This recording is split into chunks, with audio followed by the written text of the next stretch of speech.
Hello everyone and welcome to this year's webinar, which of course is called A Marathon, Not a Sprint.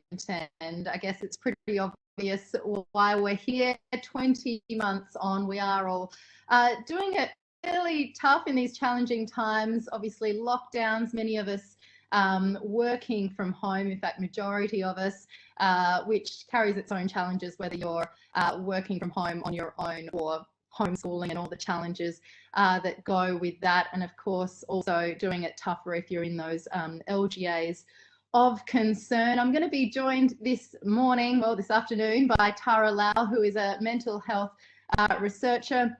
She's presented the webinar with us last year as well, which was titled Thriving Through and Beyond the Pandemic. She's also a full-time professional firefighter with Fire and Rescue New South Wales, currently studying a PhD focusing on the impact of suicide on firefighters. And she's also a mental health first aid instructor, and to that list, also an internationally published author. Her book is called Standing on My Brother's Shoulders, which is making peace with grief and suicide.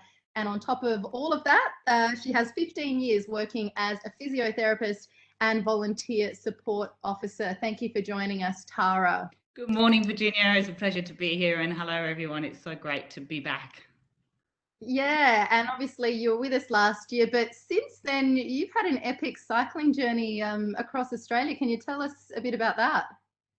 I have indeed, and I was very fortunate to be able to fit that in after some changing of plans, obviously because of the pandemic. But I left, cycled unsupported across Australia.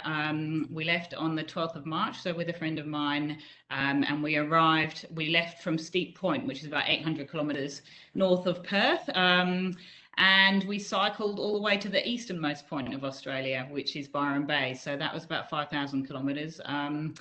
And we were raising money. I was raising money for Lifeline and awareness for suicide prevention and for mental health along the way. And we were unsupported, so we had to carry all our food and water, and we cycled about 100 kilometers every day. And I think, you know, the context of doing that, it took about 2 months. So really, there's so many analogies that can be drawn with that and with the pandemic. And that, you know, what I noticed about through that is that accumulative fatigue that I think that we are all experiencing now. And, you know, we were cycling 100 kilometers a day. We had headwinds. We had to plan, constantly route plan. And constantly change and adapt to changing circumstances, depending on the weather. We had cyclones, we had dust storms, we had weather that was over 40 degrees for the first month. We ran out of water. We would come across shops that we planned to, you know, maybe 200 kilometers to the next shop, and then it would be closed, or they had power failures. So we were constantly adapting and changing. And I think that is so similar for so many of us with the pandemic, in all that uncertainty and having to constantly adapt. And noticing in myself that accumulative physical fatigue, but also the mental fatigue of constantly problem solving and having to constantly think about what was coming next, and to look at our risks as well, because we were dealing with road trains. And you know, working out on our route, was it safe to be on the road, and those sort of risks that, you know, now we're all experiencing with infection control and things, and having to work out on a daily basis, you know, what risks do we take and can we take, but, you know, but weighing up our mental health and our physical health with obviously the community's health. And I think there's so many difficult decisions to be faced for all of us, and ethical decisions on a daily basis. And so I think that fatigue, accumulative fatigue, but also emotional fatigue, because we came across a young cyclist at one point cycling across the Nullarbor who was cycling in the opposite direction, and he was a beautiful young guy, and it's the first cyclist we'd seen. And we had a conversation with him, and we went to the next roadhouse, and the manager came up and said, "Have you got any friends on the road?" And we said, "No, we just met someone." And he said, "There's been a cyclist killed by a road train." And that was Leaf, the young guy we'd met. And I think, you know, that faces you with that emotional trauma and fatigue. And again, that with the pandemic, I think it faces a lot of us with grief of loss of the life that we thought we were going to have, and loss of many of the things that give us pleasure. Some of us have lost people and lost contact with family overseas and being able to see people and connect with people. So we all have that collective sense of grief, but also of trauma, of that shock, and that trauma can look different, and it's a broader spectrum trauma that we kind of absorb and are experiencing now, and a changed life in the how we knew it. And certainly our experience with Leaf was there were so many analogies with that, of making difficult decisions about, do we continue or do we not, and having to process and giving ourselves time to process that grief, and that emotional trauma. And I think trauma in particular changes you, and it changes your perspective, and we have to look at that and stop and go, what does this mean for me, and make difficult decisions about, should we continue? And we ended up changing our route, and making changes again and adapting. And I think so much of the pandemic is about our ability to adapt, and that is tiring. And how do we put energy in when we've got a lot of energy going out? So I think we need to look at how we can actually put energy back in as well. But I think looking at what are the things that got me through? And I think that we can all draw from that. And I think certainly reaching out for help, without doubt. We had so many incredible people that stopped to give us water, to help us, to deliver bike parts to us when we had run out of inner tubes, and somebody drove 600 kilometers to give us new tires, to give us food, to give us water. So I think reaching out for help, without a doubt, and the people and the conversations that we had, but also the reasons for doing what we were doing. And if we have a strong enough reason, we can always get through. And obviously for me, that was raising money and awareness for suicide prevention and for mental health. But also teamwork. So my ride partner, really working off each other. How do we work together to solve these daily problems? And breaking down what we were doing into smaller parts, into small chunks. So it was just one bit at a time, like one day. How do we get through today and get through to where we need to get to today? And then it was like next week. And then how do we get to the first 1,000 kilometers? How do we get to the next bike shop?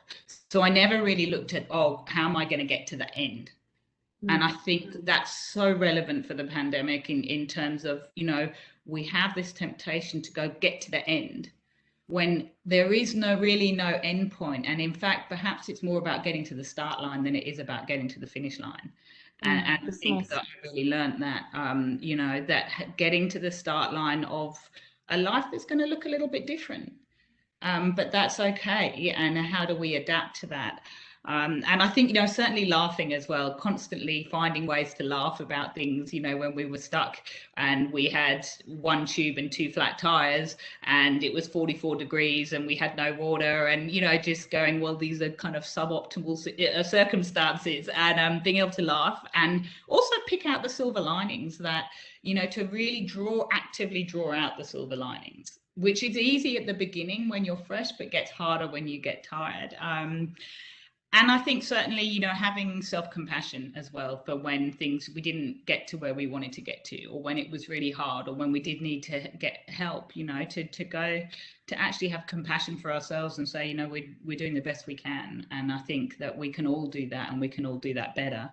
And drawing on those things to help get you through, and to realize that it's okay to hurt, and it's okay to suffer, and it's okay to struggle. And our mission when we set off to cycle was, how do we struggle well? How can we teach and empower people to struggle well with intensely difficult life experiences? And for many people, that is now, and that has been for the last year and the last 18 months. How do we struggle in a way that empowers us to be able to grow rather than fall into illness? And I think, certainly that constant problem solving across Australia was really symbolic of that. And I hope that, through today, we can maybe empower people to think of some techniques and ways that they can use it to struggle well and to grow, and to dedicate and commit to a journey of growth, rather than just a journey of suffering. Yeah, and you were talking about 100 Ks of cycling a day. I mean, in contrast, some of us now obviously can't even go 5Ks from our home. So what sort of psychological challenges do all these sort of restrictions as the pandemic evolves, what are sort of some of the major psychological challenges? Yeah, thanks. I think there's so many psychological challenges. I think, it's rapid change and our ability to adapt quickly to rapid change and to loss and to grief, because I think it is about grief, and grief is a loss-based response, and many of us have lost many things, and lost a lot of the life that we wanted and hoped for, and our ability to engage in the things that really give us joy. And as I said, I think also just that sense of trauma on a cumulative level of, for the whole world really, and certainly for our culture and our community. So I think, and that uncertainty of what's coming, and that loss of hope, and disconnection from other people as well, because we can't connect in the way we normally would. So I think all of those things create huge challenges for us. And I think, in terms of how do we overcome those things, I think it is about, like that resistance that we have to change, which is kind of natural and innate in a way, but it actually is damaging to us and it hurts us. Whereas if we can really try to kind of turn towards the change and kind of see what opportunities might arrive from that change, rather than just, we can't have what we want. Like, it's okay to acknowledge that we can't have what we want, but what are the opportunities within that? And we have to actively work to seek out those opportunities. They don't very often just present themselves. But I think it also comes back to knowing ourselves, an opportunity to know ourselves better, to know what we're often so disconnected from our emotions these days that we don't tune in to what our emotions are telling us. And when we can tune in to our own emotions, we can use them to drive change in behavior in ways that can actually help us, and to know what our triggers are, and then know what our barriers are. And if we know what our barriers are, then we can start to address those particular barriers. And that's really, really helpful. And knowing what our barriers are to well-being, to our own well-being, because I think most of us know the things that we kind of should be doing, that, everybody keeps telling us, we need to eat well and sleep well, and we need to connect, and we need to do all these things. But it can be overwhelming unless we break it down and go, well, for me, in my context and my life, what is it that's stopping me from really embracing my own well-being and being the best version of myself that I can be at the moment? Yeah, so with all the uncertainty, that's, I guess, the big, cloud looming over everyone. What's the best way to deal with all the uncertainty? Tips and tricks? Yeah, I mean, uncertainty is a huge one, and I think as humans innately we don't like uncertainty. And also, if we are anxious, which levels of anxiety are kind of higher at the moment, anyway, that really feeds our kind of fear of that uncertainty.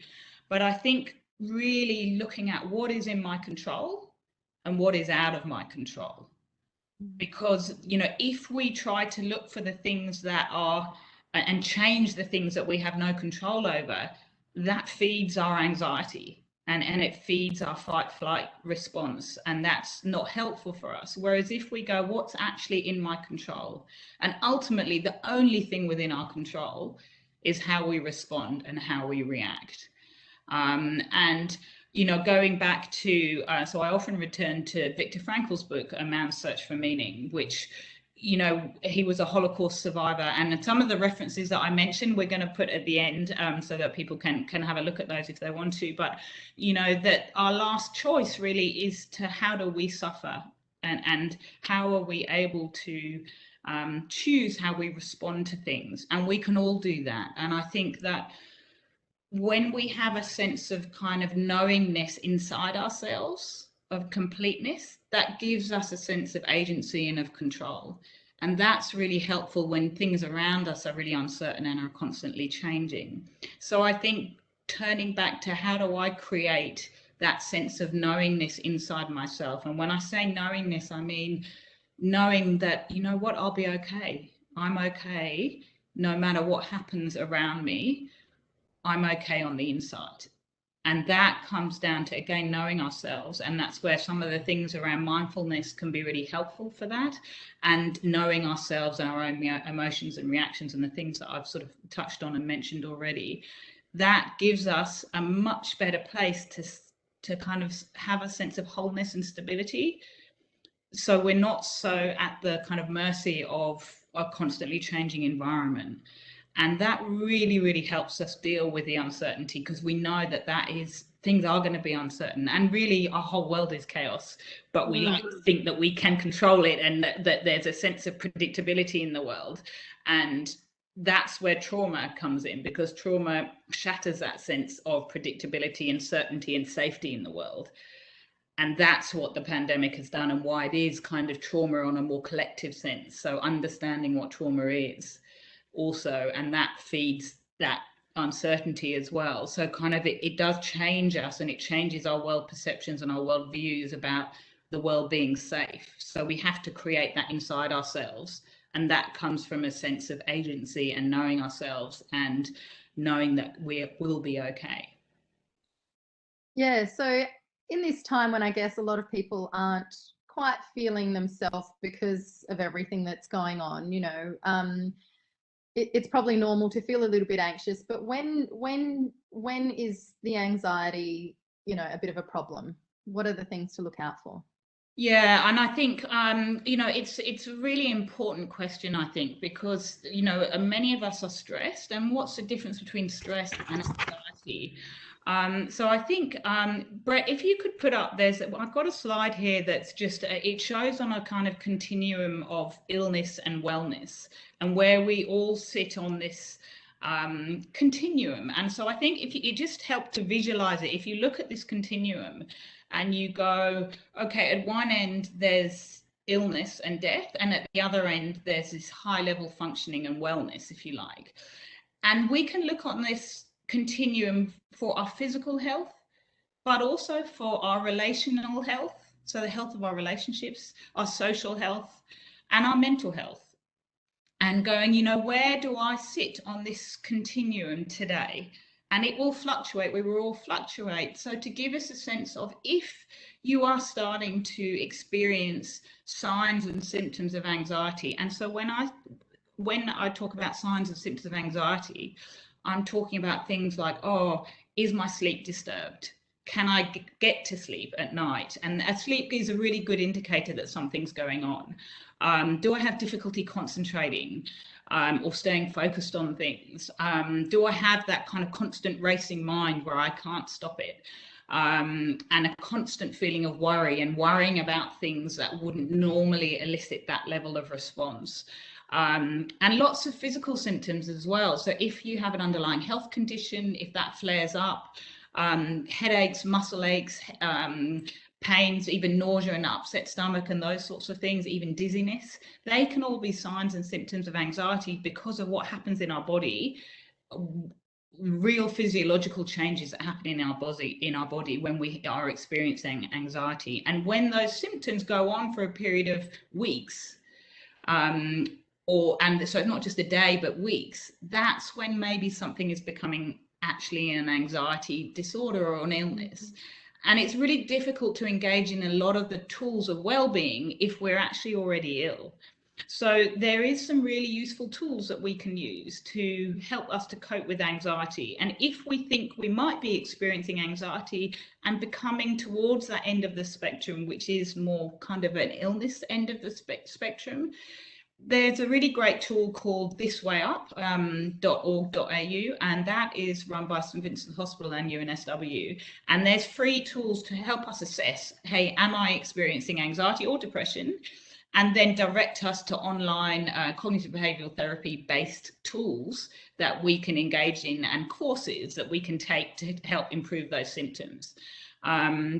But also things like mindfulness is such a really, really valuable tool in helping us cope with anxiety. So, and there's a lot of great free apps and also information on the SBS intranet as well on mindfulness, and also yoga, that is shown to be really helpful for anxiety, meditation, exercise. We know all of those things can really help, but certainly using some of those online tools to identify, am I ill or not, or am I just having, maybe in that green going towards yellow phase where I can just use some of the well-being tools that will help me. But also looking back at that continuum, going, a lot of us will sit in the middle somewhere for a lot of our lives, but there are things that we can do we can all shift further up to that right end of the spectrum, towards that purple and that kind of thriving part. And we can use this as an opportunity to shift towards our wellness, towards that end of the spectrum, and to think also about the health of our relationships and how do we prioritize our relationships, because we know that our social health and our relational health has a huge impact on our well-being, and it's not just our physical and mental health, it's our relational health and our social health, and what do we do to invest in that to help us with all of those things to move further to the right hand end of that spectrum, which helps us to grow. Thanks so much, Brett, for sharing that slide. But I hope that helps in terms of identifying, when anxiety is kind of more of an illness, and when it's just we're perhaps experiencing signs of stress that we can manage just by using day-to-day tools of mindfulness and exercise and sleep hygiene and those things. Yeah, absolutely. And you mentioned there as well that obviously when someone's going through it and struggling a bit, it's hard for them to recognize themselves, sort of what's going on, or seeking help. So if we spot it in someone we know or love, what are some of the things people can do if they see someone sort of struggling? Yeah, I mean, I think, and that is most of the time for most people, it will be somebody close to them that actually sees when things are changing. And whether it's for ourselves or in other people, noticing when things are changing or what's changed. And so if you are concerned about someone, take the time to do a little bit of background work and go, well, what is it in particular that I've noticed about this person that's made me think that maybe there's something they're struggling? So that we can approach it, because how we approach it and the language that we use is really, really important. So using I statements, not you statements, is really important. So I've noticed when we're approaching someone, I've just noticed that it seems like you're feeling really overwhelmed at the moment. How are you traveling?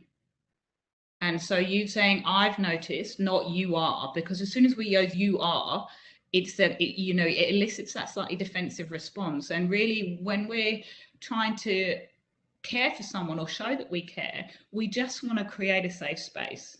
We want to create a space where somebody feels safe enough to tell us their story, really, and to feel heard and seen and valued. And the way that we can do that is by the tone of our voice, by making sure that we are present when we have that conversation. So we are really listening. And actually, listening is a skill. It's such a skill. And because it's a skill, it means that we have to practice to get better at it. And part of listening is really tuning into somebody and showing through, whether it's through eye contact if we're face to face or on screen, or whether it's through reflective listening. So, saying, oh, what I'm hearing is that you've been having a hard time lately. Is that right? And using clarifying questions. And that power of listening to make somebody feel heard and to give them a space to create trust and to tell their story is incredibly empowering in what it can do for somebody, even without actually, we all kind of want to fix, because it makes us feel better to kind of go, well, we'll just do this, do that. And actually, that's not what we need to do if we're caring for someone and approaching them about what we think might be a mental health issue. Perhaps we don't know when we approach somebody.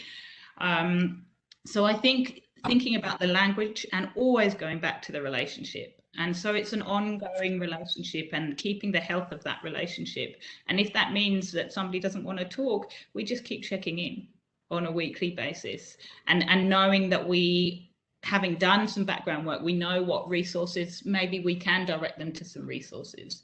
And there's like through the SVS intranet and the wellbeing page, there's great information and resources there, and some of the things that I'll share at the end, as well as that gives us tips on the Head to Health government website, which has information on all sorts of evidence-based practices for mental health and well-being that we can direct people to as well. And would you say, is that approach sort of, can that be applied the same way, I guess, if you spot it in a relative to a colleague? Would you say the same sort of approach? Yeah, I think it does depend very much on what your relationship is to that person, and also to think whether are you the best person to have that conversation as well. But with having taught quite a few mental health first aid courses within SBS, so all the mental health first aiders in SBS have a lanyard around their neck, which obviously if you're working from home is a bit more difficult to identify, but I think there's a list of the mental health first aiders on the intranet. So knowing that that person has some level of training in how to have those conversations can be really helpful. And I think as long as we approach it always from a position of care, of, you know, I'm just concerned for you, and create that, then the relationship, in some senses, it doesn't matter. And people know immediately if you're actually genuine and caring, you know. So I think certainly as a colleague, that can absolutely be a really important conversation to have, and especially at the moment, because, you know, so many people are struggling. Yeah, and how do people, because majority of us at SBS, I think something like 95% are working from home. I went in yesterday just to do the show, and it's a ghost town in the office. I mean, how do we deal with that isolation of working from home?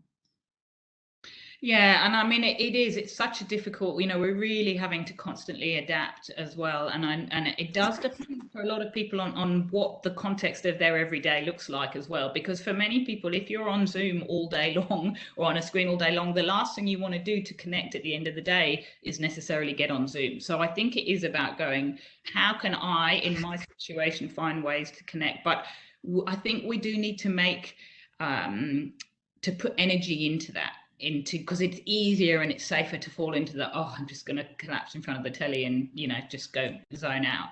So I think sometimes actually having a phone conversation, not being on a screen, can be great, a way to connect, and going for a walk while you're doing that, so you're getting outside at the same time. You're, you know, going, you know what, I'm going to ring one person every day where I'm just going to talk to them, a friend, in some way. So making sure that every single day you have one personal conversation that's not a work conversation, and whether that's, you know, if within your 5K radius, if there's somebody you can meet for a walk, actively going, you know what, I'm going to go outside and meet you and have a conversation while we walk.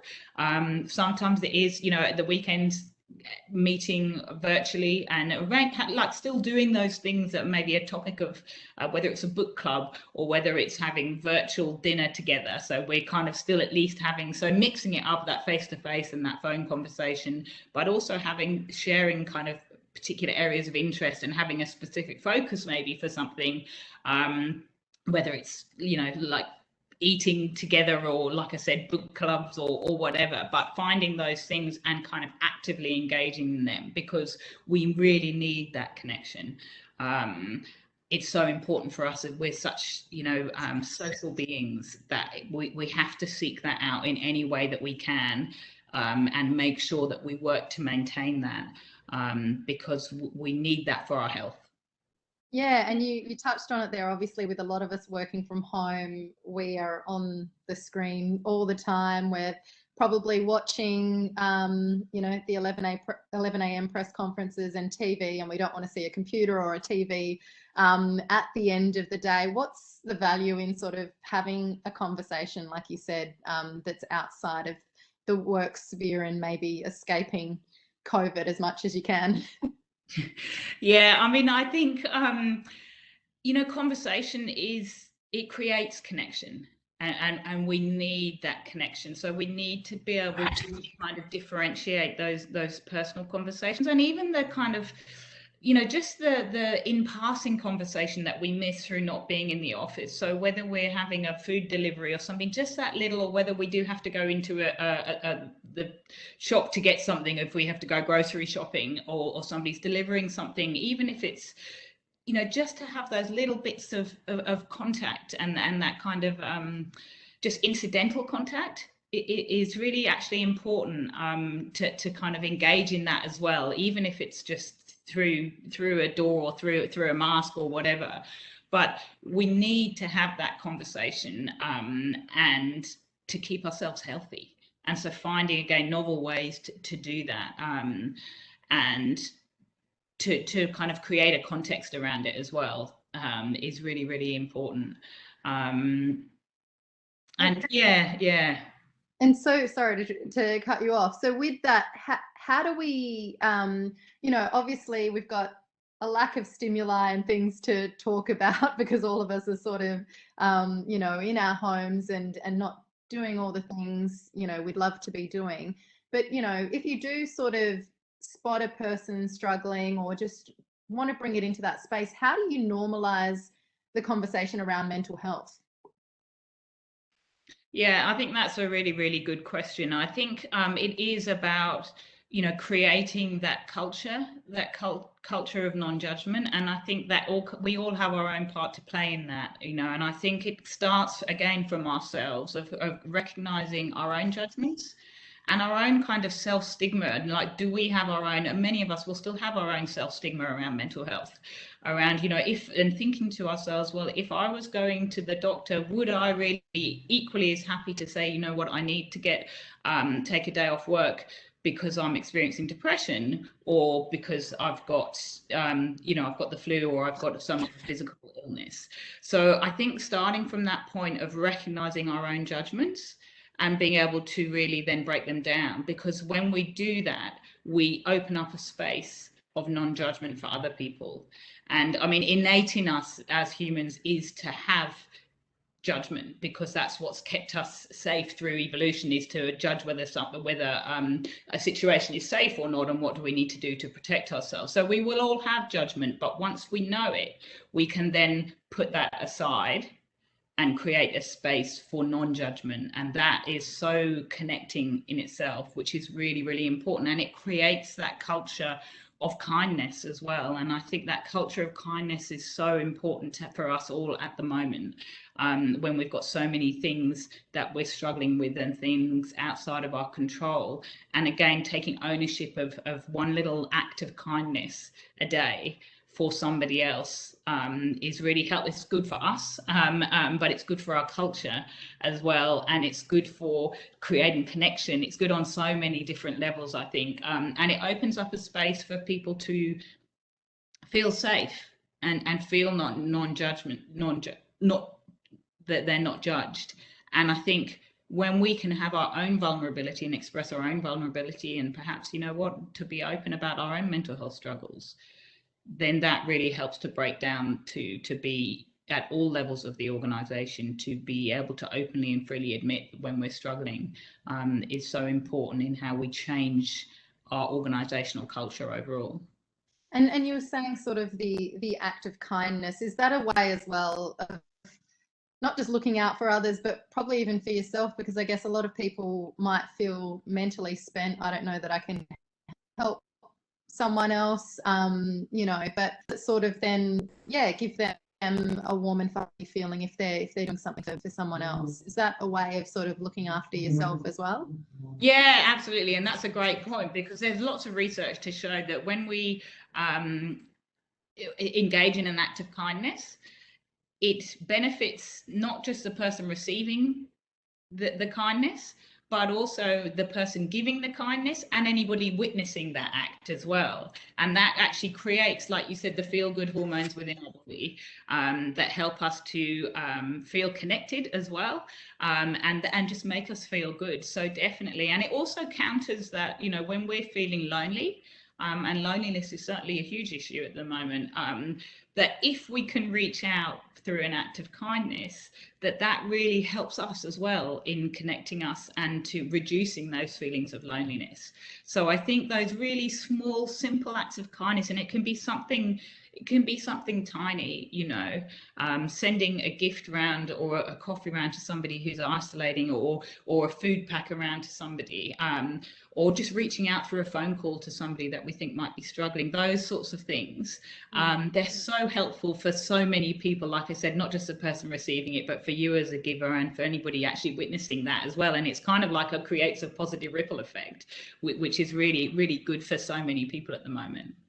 Yeah, and how do we do that in the workplace scenario and improving sort of workplace culture, obviously, when we're all sort of connected in a way through screens, but disconnected? How do we sort of keep on top of looking after our colleagues? I think it's creating time for that, you know, because what's difficult is, I think, you know, what I see is that so many people are just overloaded at the moment and overwhelmed with constantly just keeping on that treadmill of just trying to keep up, trying to keep up, trying to keep up. And I think when we can just try to step back and stop and go, you know what, it's okay if I don't get everything done. And in fact, it can be a relief for other people to know that too, because it takes pressure off them, whereas we're all trying to keep up going, oh my God, everything else is keeping up. Whereas if we just take time out and go, you know what, I'm going to take this 15 minutes to ring somebody at work, or to have a not meeting at work that's just around the kind of a coffee table chat that you might have if you were in the office. And those things are actively prioritizing and creating that space for, you know what, this isn't a work call. This is hey, I'm going to go for my 15-minute walk at lunchtime, and I'm going to connect with a couple of people from work to just talk about day-to-day stuff and how they're actually traveling. You know, how are you going? Because it really is so helpful to know, oh, you know what, I'm not the only one. Because you can guarantee that whatever you're experiencing at the moment, there is going to be other people, no matter what your situation. And I think, you know, what's difficult is that what I see is that the challenges for people are very different depending on their circumstance. So people with families and homeschooling are going, I don't have any time to myself.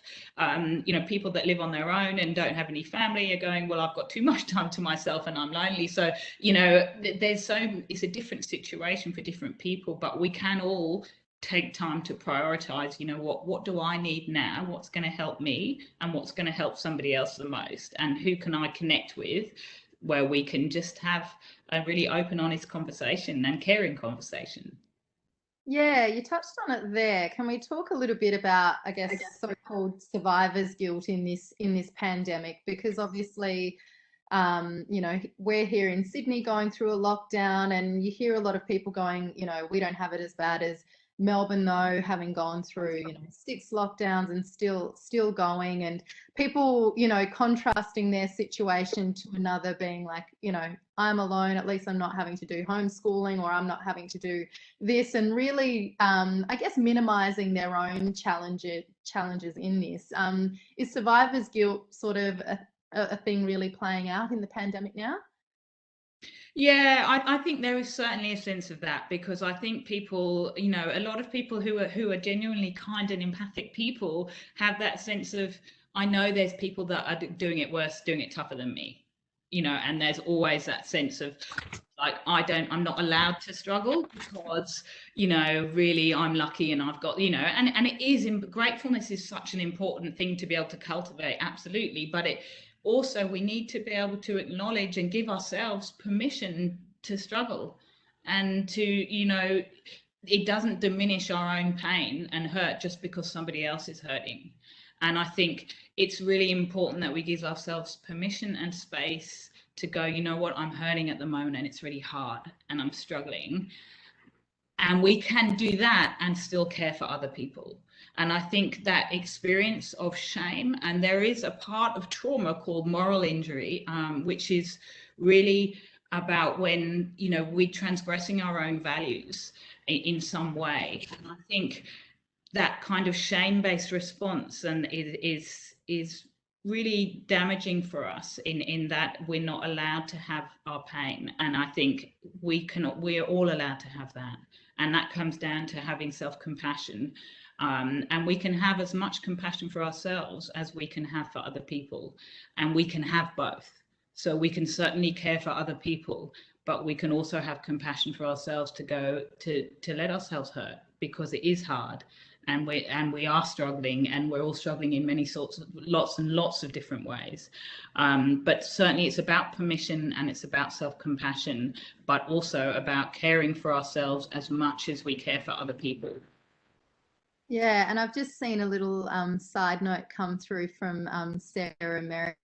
I'll just share it with everyone. It's quite lovely. I just received a small chocolate bar and a note from my old school sending their thoughts and an opportunity to chat with them if I need. It was small but lovely gesture, considering I was meant to have a significant reunion last year, which was greater than 10 or 20 years.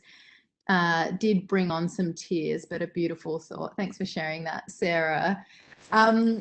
You know, we are seeing those lovely gestures through all of this. I also wanted to go into, obviously, working at SBS. All of us are in, you know, the sort of media space. A lot of us sort of on the news side of things, and in for TV, radio. We're dealing with not just COVID all over the world, but sort of all the other challenges that come with covering, you know, the world events, whether it be the COVID situation in other countries, what's happening over in Afghanistan. You know, we're exposed to a lot of different, I guess, traumas throughout the day. Can you give us sort of some tips on how to best address all of this when obviously it's all playing out in a pandemic, and we're all, you know, sort of isolated in our different ways? Yeah, and I think it's so difficult because there's so much going on for people, and so much distress and trauma in the world, and so going on, that I think it is important to, again, look at what's within our own sphere of reach. What do we need to know, and what is this helpful for me to know? You know, what are the things I need to know, and what's helpful for me? Am I helping anybody if I, you know, engage in too much of that, of looking at all the horrendous things that are going on in the world?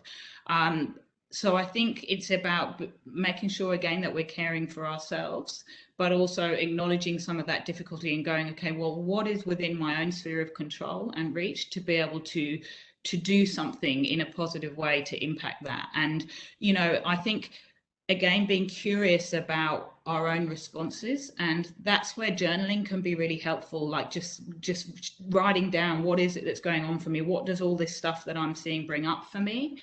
And what is it that I'm experiencing? And that can be a really helpful way to kind of sift through what's essentially overwhelming, and that constant kind of stimulus.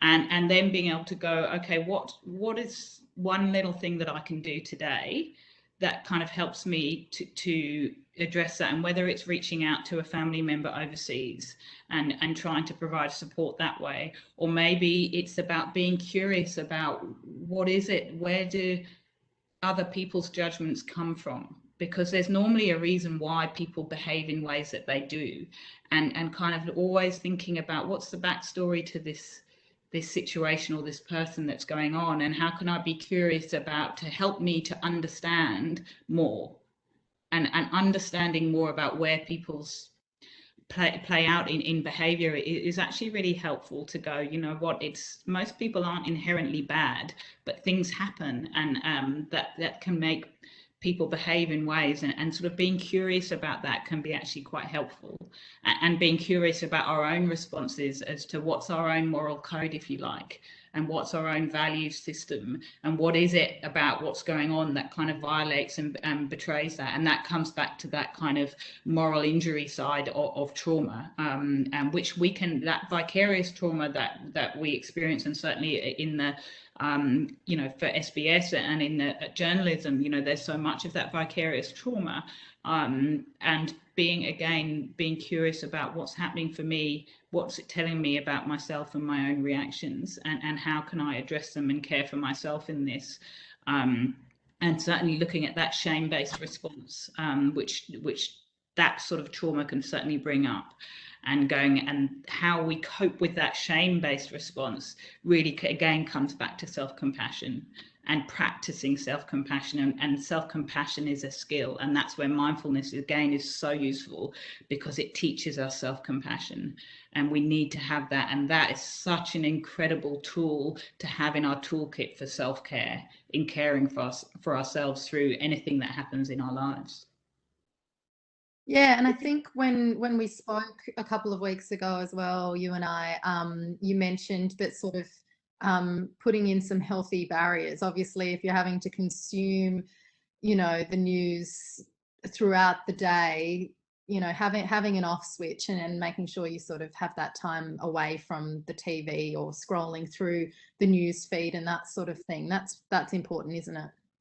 Yeah, definitely. I think certainly creating barriers and creating structure in your day is really important, and using technology to, you know, to whether it's to switch off or going, you know what, I'm only going to check my email at, and again, it depends on your work context of what you're able to do. So you have to be able to look at your situation and problem solve from your situation, but creating structure in your day. So still getting up at the same time, still, making sure you go outside for or do at lunchtime, and bookending your day so that your day finishes then. And how do you denote when I'm no longer working? So whether you change clothes or you pack up your desk if your desk is in your home environment, and what you do, but certainly creating those boundaries is really, really important, for maintaining our kind of self-care and differentiating what is work and what is home, because when they all get blurred, that becomes really unhelpful for us. Yeah, and so when we have to obviously stick within 5Ks, and some of us are limited on how much time you can go outdoors, how do we maintain a positive mindset through all of this? Yeah, I mean, and that's such a big challenge, for us, because I think, in a way that, when we're all overwhelmed with, oh, we should be doing this and that, and becomes overwhelming, the amount of things we're supposed to be doing to stay healthy. So I think that can be quite, overwhelming in its own way. But I think it is about looking at what's the opportunity in this for me. And I think, making a commitment to ourselves to, personal growth is a lifelong journey. It's not just a kind of, let's just do this and I'll be done, I'll be finished with what I need to do, and making a commitment to ourselves to go, what can I learn from this? What can I learn from this situation that I'm in? What are my barriers? And so really making it personal of what are my barriers to looking after myself, and the things, what do I want my life to be, and how can I take, I guess, agency over myself. And again, that comes down to, and there are simple things like savoring. How do we really savor simple things like going outside or eating some beautiful food? And so savoring those moments and being present, and looking at what are the things that we do to kind of numb. We all find different ways of numbing difficult emotion, and actually, what can we do to sit with that, and what tools can we use?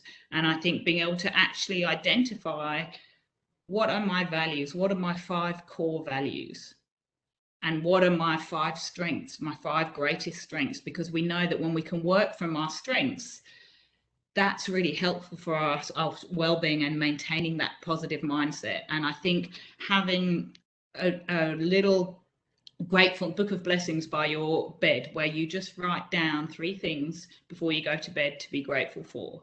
And that, because we all have a negativity bias in us that innately kind of pushes us to remember the negative things, and so we have to actively work towards remembering the good things and savoring, and physically writing down those things to be grateful for actually really helps to shift our mindset.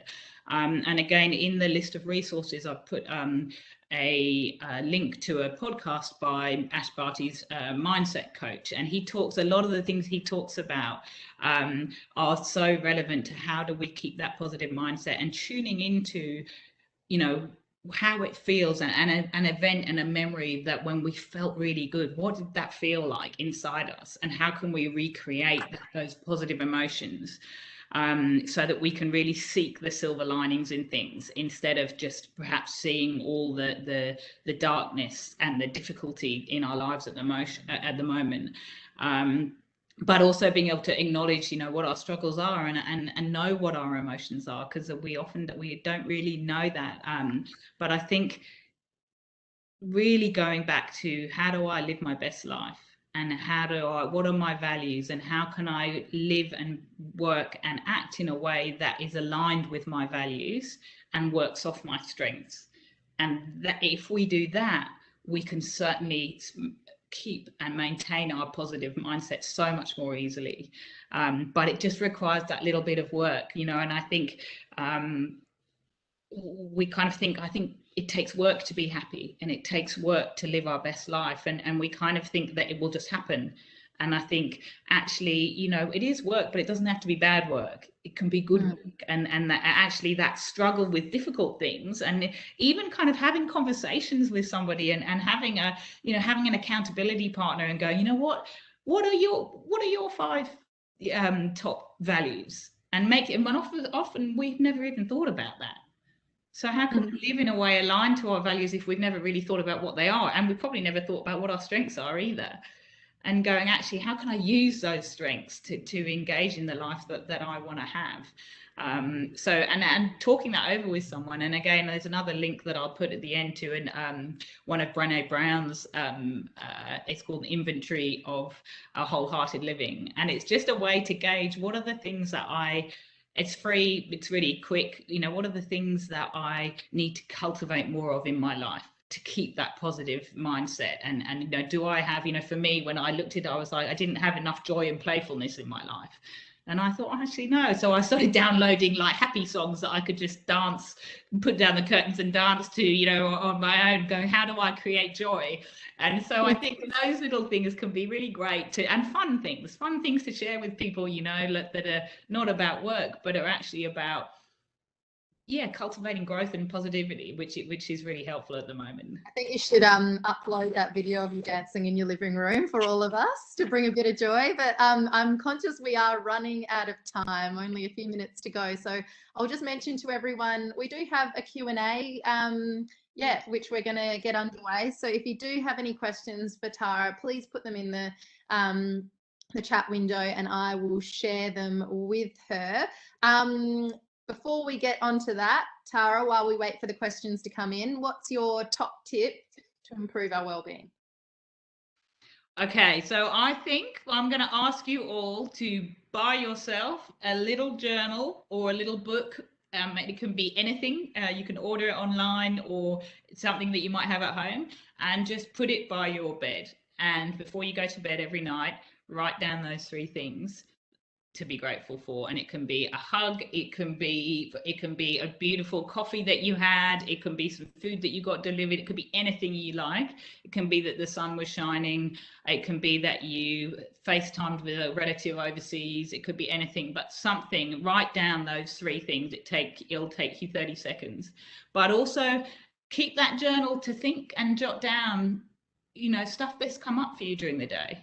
Because just that, we know that emotional writing of like what came up, what my triggers. Get curious about what's happened and what your responses are, because that's the starting point of knowing yourself. And ultimately, the most important relationship any of us can have is the relationship with ourselves. And we can all have a better relationship with ourselves. And when we have a good relationship with ourselves, we can have good relationships with other people. And that's really at the core of our well-being. So buy that journal, put it by your bed, and write down your values. Think about it and play with it, but think about what are actually my values, and think about what your strengths are, and write them all down. And just whether it's 5 minutes before you go to sleep at night, just write something in that book.